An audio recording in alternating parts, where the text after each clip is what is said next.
My name is Brandy Brimhall, and I am here for a few minutes just to share with you some information on how to effectively conduct your security risk assessment. So the next few slides are going to be going over why that security risk assessment is mandatory, what it is, and how you can efficiently conduct it for your healthcare facility. So let's begin by addressing this. The security risk assessment is one requirement of the HIPAA security rule. As healthcare facilities know, we are required to adhere to HIPAA privacy, HIPAA security, and the breach notification rules, which includes having documented policies and procedures and conducting periodic reviews, as well as this security risk assessment that we're going over in this particular video. Regarding the security risk assessment, covered entities must conduct this risk assessment of their healthcare organization at a minimum of once per year. Doing this allows healthcare facilities to evaluate organizational compliance with the HIPAA security safeguards. If you're not familiar with those or need a reminder, let's just review briefly what those are. The administrative safeguards include administrative actions, policies and procedures regarding implementation, and maintenance of the HIPAA security policies and procedures. Physical safeguards include your physical measures, policies and procedures to protect entities' physical environment, including the buildings and your equipment from natural and environmental hazards. And your technical safeguards include technology and policies and procedures for use and access. The security risk assessment encompasses each of these administrative, physical, and technical safeguards in effort to ensure that healthcare facilities have appropriate policy and procedure, is adhered to, and everything in place is meeting this current standards. The security risk assessment is required by HIPAA security, and it's very actively investigated.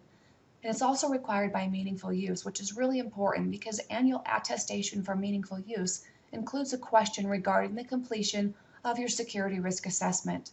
Healthcare facilities that claim to have completed this but are found to have not are penalized, which means including reimbursing the meaningful use incentive payments that have already been received.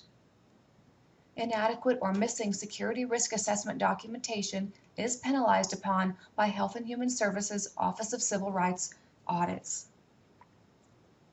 So let's now discuss conducting the security risk assessment and how to do that.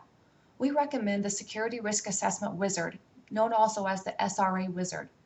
This wizard efficiently guides healthcare entities through a comprehensive security risk assessment process and evaluates the required components of the HIPAA security standards, as I mentioned on a previous slide. Here's a screenshot of what the SRA Wizard looks like. If you'd like to go to srawizard.com, you can watch just a short video with an introduction to get more information on the SRA Wizard. This screen shows the SRA Wizard dashboard.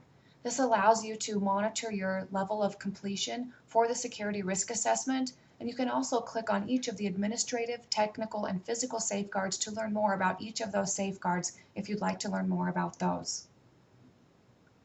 And moving on, once you've begun your security risk assessment, each question looks very similar to this one right here. You have the option to mark yes or no, or flag the question to return to it later. In the event there's a document or forms that are needed as it pertains to that question, you're able to select this download documents button and download those documents and print them for your use. Many of the questions have video tutorials that are approximately 2 to 3 minutes in length. If you'd like to have more explanation on what the question is asking you or what to consider for your healthcare facility policies and procedures, you can watch this video. The helpful tips that you see typed here below is really a summary of that video for those healthcare facilities that prefer to read the content rather than listen and learn.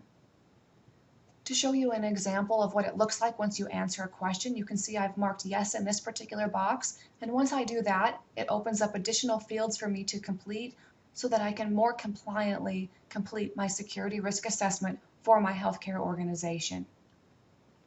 The same thing happens when I check to answer no. You're able to more compliantly and more thoroughly outline the responses, and this helps for accountability as well as for meeting that criteria for performing your security risk assessment for your healthcare organization. The drop-down menus at the very bottom ask you to rate the likelihood of threat and vulnerability and the impact of threat and vulnerability as required by the security risk assessment. You can go ahead and select those to answer for each of those questions for each of the questions in the security risk assessment. At any time you're uncertain what something means or would like more information, you can just simply click on the question mark for help, and it pulls up more information to help you better answer those questions. There's also a glossary of terminology that can help you to define any terminology that you may be unfamiliar with. To learn more about the Security Risk Assessment Wizard, just visit srawizard.com. The videos, as I mentioned already, include approximately 2 to 5 minute brief listen and learn subject pertinent tutorials as it pertains to those individual questions that you're welcome to listen to. There's also downloadable forms and documents pertinent to the guideline and the question topic. Busy healthcare facilities don't often have time to sit and complete the entire security risk assessment in one sitting. This saves your information and will allow you to return to it when time allows for you. And once you've completed the security risk assessment, you're able to print your customized report based upon your security risk assessment responses. This is excellent for accountability, but also, of course, helps your healthcare facility to have documented reference of meeting the security risk assessment required component.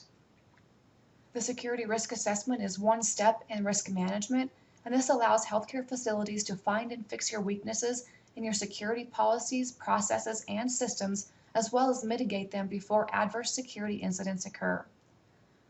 The adverse security incidents may include patient vulnerability, such as inappropriate access, use, disclosure, destruction, or damage to protected health information, and of course to the identity of the patients. This includes the heightened risk of identity theft and the risk of medical identity theft, which are great concerns for patients today. This includes the ever-increasing risk of identity theft and medical identity theft. Healthcare facilities also have vulnerabilities as well as providers. This includes financial damages for noncompliance, loss of data, loss of revenue, audits and penalties by Health and Human Services Office of Civil Rights, as well as the reputation of your practice and your patient relationships. So it's very important to make sure that you're meeting all of those components of compliance, including performing your security risk assessment. Again, to learn more about the SRA Wizard, just visit www.srawizard.com.